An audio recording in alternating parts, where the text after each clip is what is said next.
الكريم أما بعد فأعوذ بالله من الشيطان الرجيم بسم الله الرحمن الرحيم ومن آياته أن خلق لكم من أنفسكم أزواجا لتسكنوا إليها وجعل بينكم مودة ورحمة إن في ذلك لآيات لقوم يتفكرون صدق الله العظيم اللهم صل على محمد وعلى آل محمد كما صليت على إبراهيم وعلى آل إبراهيم إنك حميد مجيد اللهم بارك على محمد وعلى آل محمد كما باركت على إبراهيم وعلى آل إبراهيم إنك حميد مجيد সবাই কেমন আছেন আপনারা? আলহামদুলিল্লাহ আমি ভালো আছি। আল্লাহ আপনাদের সবাইকে ভালো রাখুক, সুস্থ রাখুক, ঈমানের সাথে রাখুক। তো অনেকে নোটবুক নিয়ে বসছে দেখা যাচ্ছে, মানে অনেক নোট করবে। টাইটেলটা মনে হয় অনেক হট কেকের মতো না, খুব পিকি টাইটেল হয়ে গেছে। তো শুরুতে আল্লাহর দরবারে আমরা শুকরিয়া জ্ঞাপন করি যে আল্লাহ তাআলা আমাদেরকে আমাদের প্রিয় মাতৃভূমি বাংলাদেশ থেকে অনেক দূরে আমাদের প্রিয় ইউনিভার্সিটির প্রিয় ক্যাম্পাসে, পৃথিবীর সবচাইতে শ্রেষ্ঠতম জায়গা আল্লাহর ঘর মসজিদ বেলালের সূরাতে একত্রিত হওয়ার তৌফিক এনায়েত করেছে। আমরা সবাই ফরমালি আল্লাহকে শুকরিয়া জানাই। সবাই পড়ে নিচ্ছে কালিমাতুশ শুকর আলহামদুলিল্লাহ। আইআইএম বাংলাদেশ কমিউনিটির ইসলামাইজেশন কমিটির উদ্যোগে আজকের এই প্রোগ্রাম, এবং অলমোস্ট প্রতি মাসেই আমরা এ ধরনের প্রোগ্রাম করি কিয়ামুল লাইলের। তো এই প্রোগ্রামে আপনারা যারা এসেছেন আপনাদের সবাইকে জানাচ্ছি আন্তরিক শুভেচ্ছা এবং অভিনন্দন। আহলান ওয়া সাহলান ওয়া মারহাবান বিকুম ফি হাযাল লিকা আত-তাইয়িব আল খালিস আস-সাখিন। তো কিয়ামুল লাইলের প্রোগ্রামগুলো বেসিক্যালি একটু রিলিজিয়াস টাচ যেন থাকে, একটু আধ্যাত্মিকতার ছোঁয়া, একটু স্পিরিচুয়াল ছোঁয়া, এগুলোই আমরা চুজ করি বা যারা দায়িত্বে থাকেন তারা চুজ করে। তো প্রায় মাসখানেক আগে আমাকে বলা হলো যে এবার আপনি টক দিবেন, অনেকদিন আপনি টক দেন না, নানা অজুহাতে আপনি টক দেওয়া থেকে অনেকদিন বেঁচে আছেন, এবার দিতে হবে। তাই আমি বললাম কি বিষয়ে টক দেওয়া যায়।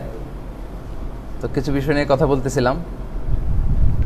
আবার এটা হচ্ছে আরাফার আগের দিন।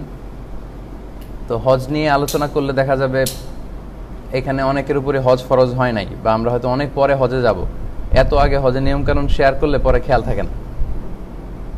আরও 1-2 বছর আগে আমরা ফিকুল হজ নিয়ে কথা বলছিলাম। তো পরে নাজিম ভাইয়ের সাথে কথা হচ্ছিল যে কি টপিকে, একটা পিকি টপিক বলেন না যেটা সবার কাজে লাগবে। তো ভাবলাম যে জাকাত নিয়ে কথা বললে কেমন হয়। বলতেছে অনেকেরই তো টিউশন ফি দিতে অবস্থা খারাপ হয়ে যায়, জাকাতের নিয়ম এগুলো ব্যবসায়ী হলে পরে জানলেও চলবে। তো পরে অনেক দিন ধরে আমার মাথায় এরকম একটা চিন্তা ছিল যে বিয়ের আগে আমাদের কিছু প্রস্তুতির দরকার আছে। This topic should be a very picky topic, কারণ এখানে অল আর ক্যান্ডিডেট না, অল্প 2-1 ছাড়া। আবার বিভিন্ন জায়গায় দেখেছি যে ম্যারিজ কোর্স করে, মালয়েশিয়াতে আমি দেখেছি। এটা হচ্ছে এবছরের জানুয়ারিতে খুব সম্ভব দেখলাম, আমি তখন দেশে।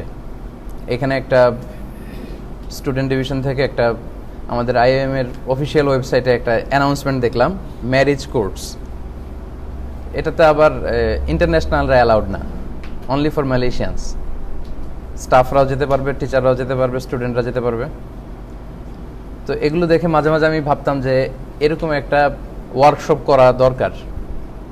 এটার উপর পর্যাপ্ত ম্যাটেরিয়াল রেডি করে ওয়ার্কশপ রেডি করলে, তখন কিছু কোশ্চেনার রেডি করে আপনাদের কাছে দিলে, আপনাদের ফিডব্যাক নিয়ে একটা ইন্টারেক্টিভ আলোচনা করলে দেখা যাবে যে অনেক কিছু বেরিয়ে আসবে। এখানে অনেক স্কলাররা আছেন, তাদের কাছ থেকে শুনলে আরও ইন্টারেক্টিভ হবে। তো তখন আমরা ভাবলাম যে এই টপিক নিয়ে কথা বলা যেতে পারে। বাট আমি যেভাবে ভাবছিলাম ওরকম আমি ওয়েল প্রিপেয়ার্ড না, কারণ আমি মালয়েশিয়ার বাইরে ছিলাম প্রায় 5 দিন। গতকাল আসছি, আজকে সকালে আমার একটা প্রোগ্রাম ছিল, জুমা পর্যন্ত খুব ব্যস্ত ছিলাম। তো বিকেল থেকে এখন পর্যন্ত কিছু অগোছালো ইম্যাচিউরড কিছু আমার ভাবনা, কিছু কোরআন সুন্নাহর টেক্সট আমি কিছু স্লাইডে সাজিয়েছি, ওগুলো আপনাদের সাথে শেয়ার করবো আর কি ইনশাআল্লাহ।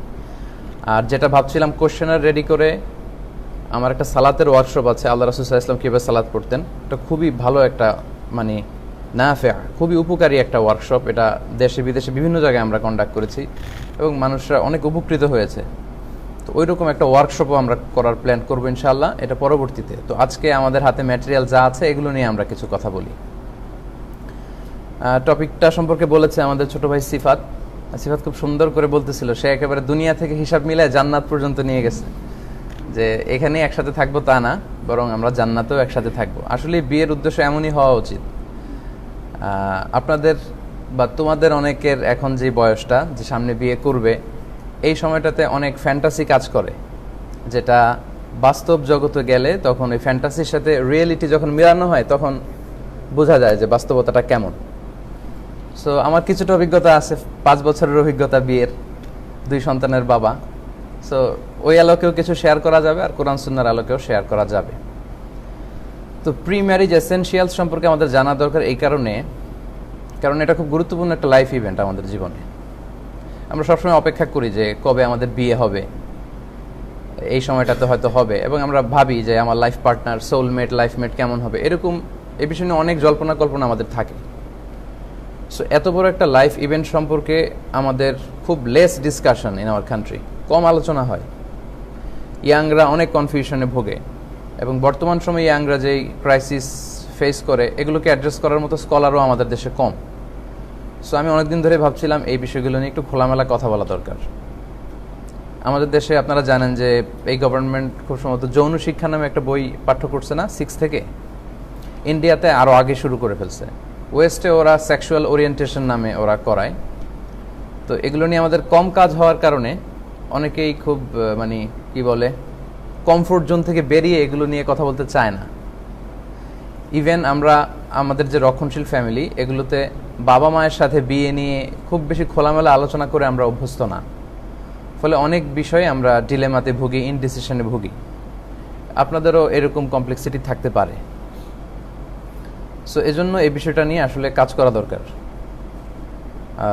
টাইমলি ম্যারেজ ক্যাম্পেইন হওয়া দরকার আমাদের দেশে। আমি এগুলো নিয়ে কিছু কথা বলি, আপনারা সাপোর্ট করবেন এই কথাগুলোর, আপনারাও শেয়ার করবেন, আপনাদের ভাবনাগুলো, অভিমতগুলো আপনারা শেয়ার করবেন। আমাদের দেশে যেটা হয় যে বিয়ের করতে করতে অনেক দেরি হয়ে যায়। এখানেও অনেকে আছেন হয়তো ট্রাই করতেছেন, হয়ে যাবে ইনশাআল্লাহ। তবে অন টাইমে করতে পারলে অনেক ভালো, সব কিছুর একটা সময় থাকে আর কি। এক সাহাবী এসে বললেন, ইয়া রাসূলুল্লাহ বিয়ে করব। আল্লাহ রাসূল বললেন, মাহার আছে? আল ইনদাকা সাদাক? মহান নাই, তো তাহলে বিয়ে করবো কেন? সাহাবী বলতেছে, বয়স তো বসে থাকে না। তো রাসূল সাল্লাল্লাহু আলাইহি ওয়াসাল্লাম আলটিমেটলি তাকে বিয়ের ব্যবস্থা করে দিলেন। তো এই জন্য আমি মনে করি যে এটা নিয়ে খুব কথা হওয়া দরকার। এটা নিয়ে কোর্স থাকা যেতে পারে আমাদের ইউনিভার্সিটিতে, বা সেমিনার টাইপের হতে পারে, ডে লং ওয়ার্কশপ। তখন দেখা যাবে যে ইয়াংরা যদি ওইখানে আসে, স্কলাররা এটা নিয়ে কথা বলে, তাহলে তাদের অনেক জিজ্ঞাসার জবাব সেখানে পাওয়া যাবে। কনভেনশনাল বোধহয় কিছু কোর্স আছে, কনভেনশনাল পার্সপেক্টিভে কিছু ম্যারেজ কোর্স করায়, তো সেখানে আবার ইসলামিক ম্যাটেরিয়াল পাওয়া যায় না। তো এই জন্য কোরআন সুন্নাহর আলোকে আমাদের বিষয়টা জানতে হবে, কারণ কোরআন সুন্নাহ হচ্ছে এমন দুইটা অরিজিনাল রিসোর্স যেটা আমাদেরকে সঠিক জীবন দর্শন শিক্ষা দেয়।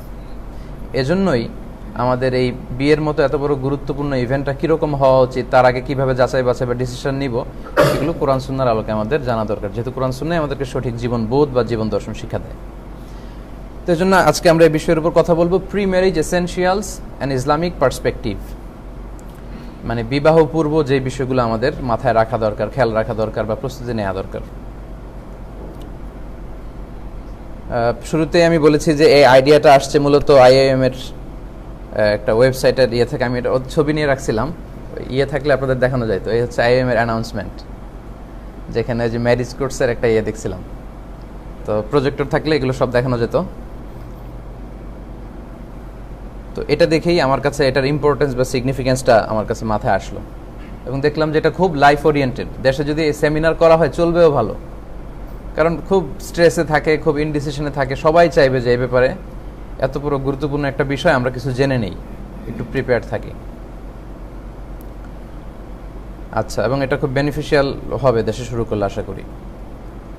তো স্লাইড 2, আমার এটা আবার একটু সমস্যা করে। আচ্ছা,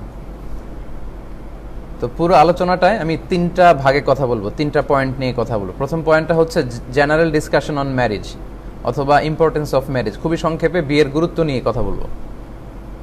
এরপরে বলবো অবজেক্টিভস অফ ম্যারেজ, বিয়ের লক্ষ্য বা উদ্দেশ্য কি, কেন আমরা বিয়ে করি, কেন বিয়ে করতে হয়, কেন প্রফেসর সাল্লাল্লাহু আলাইহি ওয়াসাল্লাম বিয়ের ব্যাপারে এরকম ইন্সপায়ার করেছেন আমাদেরকে।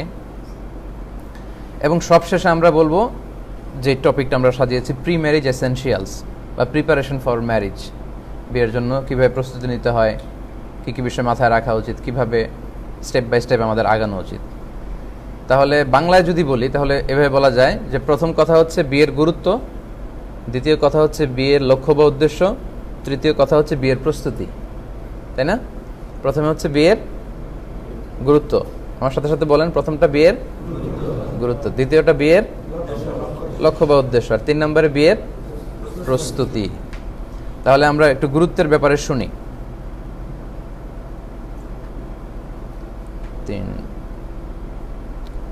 আমার এটা মাঝে মাঝে স্টপ হয়ে যাচ্ছে স্লাইডগুলো।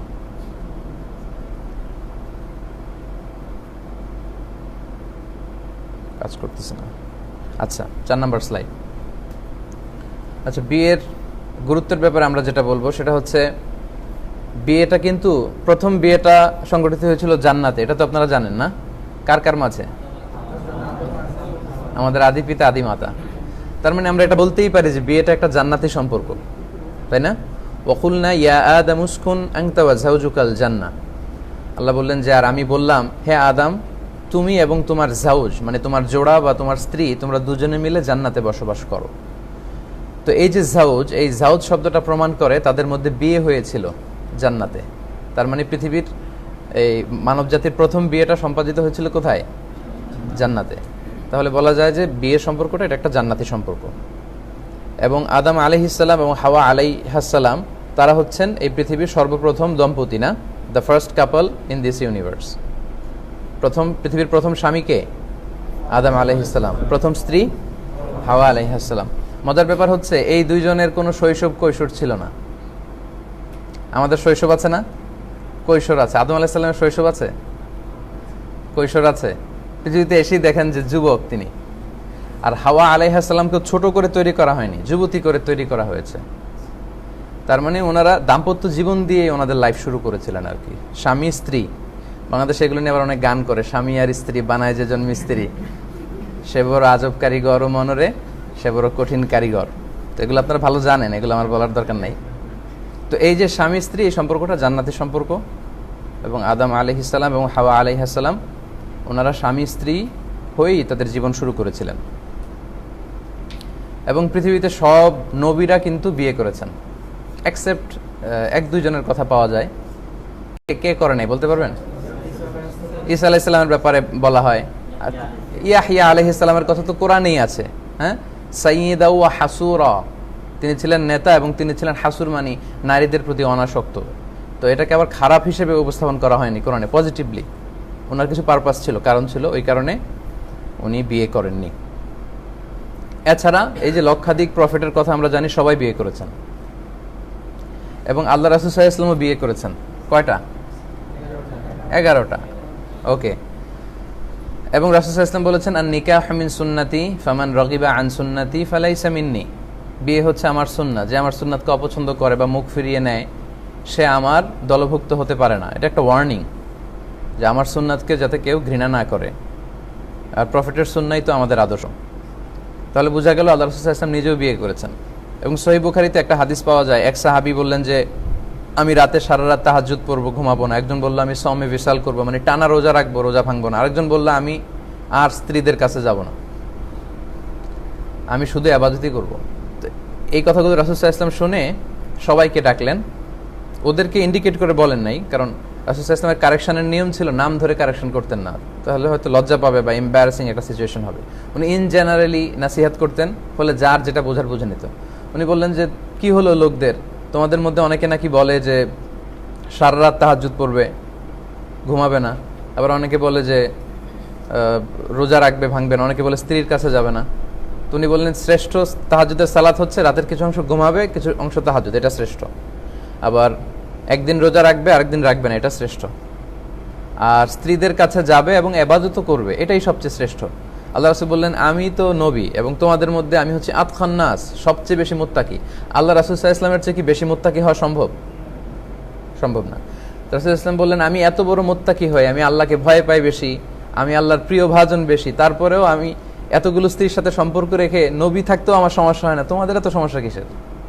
তো এইভাবে উনি বুঝালেন যে ভারসাম্যপূর্ণ জীবনাচরণ হচ্ছে বৈবাহিক জীবনে যাওয়া এবং সেটা মেনটেন করেই আল্লাহর ইবাদত করে আল্লাহর প্রিয় ভাজন হওয়া।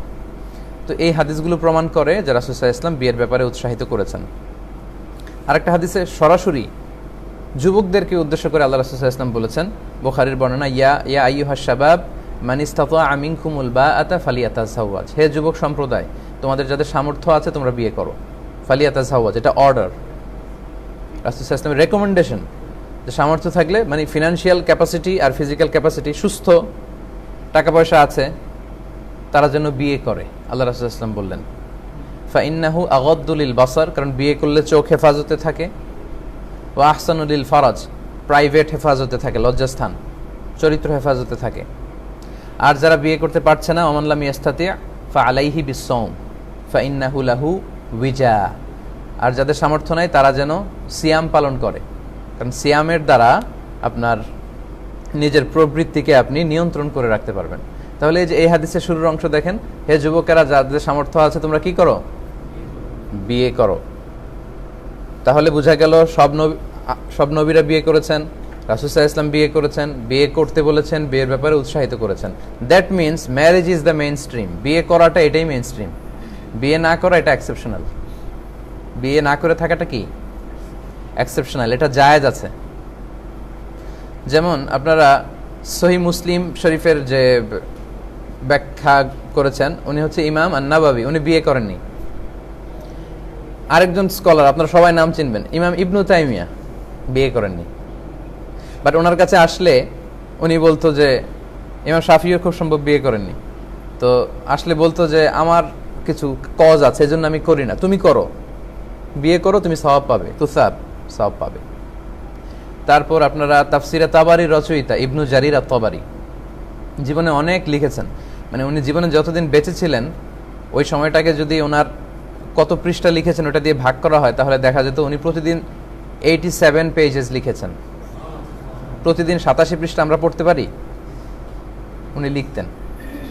তো এই পুরো উম্মার চোখগুলো ওনাদের উপর ভরসা রেখে রাতে ঘুমিয়ে যায়, ওনারা ঘুমাতেন না, পড়তেন, কাজ করতেন, লিখতেন, বিয়ে করার সময়ই পান নাই।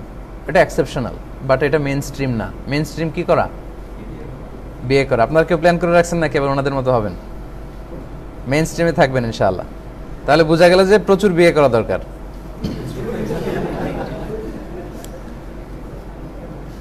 প্রচুর বিয়ে করা দরকার বললাম এই জন্য, কারণ রাসূল সাল্লাল্লাহু আলাইহি ওয়াসাল্লাম তো প্রচুর বিয়ে করেছেন এবং আল্লাহও তো বিয়ের ক্ষেত্রে কিন্তু 2 দিয়ে শুরু করেছেন। ফানকিহু মা তাবা লাকুম মিনান নিসাই মাসনা ওয়া সুলাসা ওয়া রুবা', যে তোমরা 2 2 3 3 4 4, আল্লাহ শুরুই করেছেন 2টা দিয়ে। তো আমাদের অবশ্য নানা কারণে সুযোগ হয়ে ওঠে না, আমাদের মানে ট্র্যাডিশনটা এরকম। তো অন্যান্য অনেক দেশে, এখানে সোমালিয়ান ফ্রেন্ডদের জিজ্ঞেস করেন যে তো তোমার আব্বু বিয়ে করছে কয়টা, বলে যে 5-6টা করছে। মানে কাউকে বিয়ে করে হয়তো তালাক দিছে, ডিভোর্স হয়েছে, আবার বিয়ে করছে, এরকম তাদের 5টা 6টাও আছে। বাট আমাদের দেশে কিন্তু এরকম পাওয়া যায় না। আমাদের দেশের মেয়েরা এই বিষয়ে খুব বেশি সেন্সিটিভ আর কি, মানে ভালোবাসায় ভাগ বসাতে দিতে চায় না, কিন্তু এটা যে এটারও অনেক বারাকা আছে ওইভাবে ফিল করে না আর কি।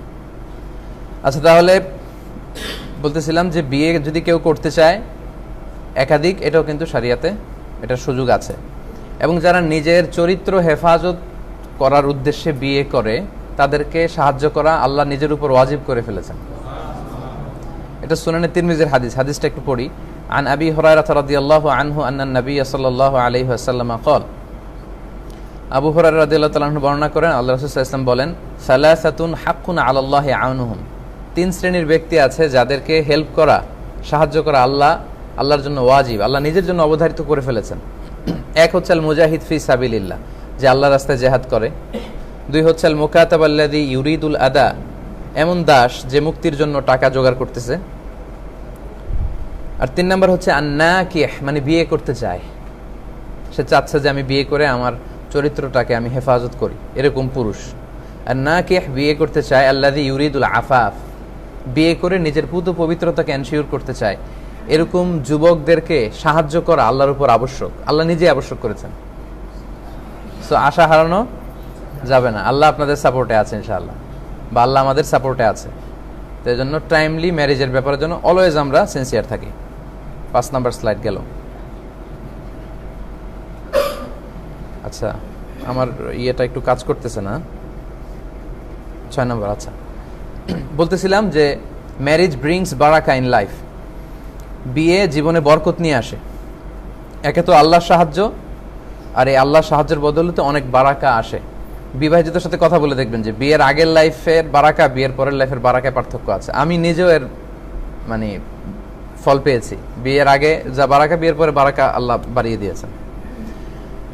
একটা হাদিসে আল্লাহ রাসূল সাল্লাল্লাহু আলাইহি ওয়াসাল্লাম বলেছেন, ইলতামিসু আর রিজকা বিন নিকাহ, তোমরা বিয়ের মাধ্যমে আল্লাহর কাছে রিস্ক তালাশ করো।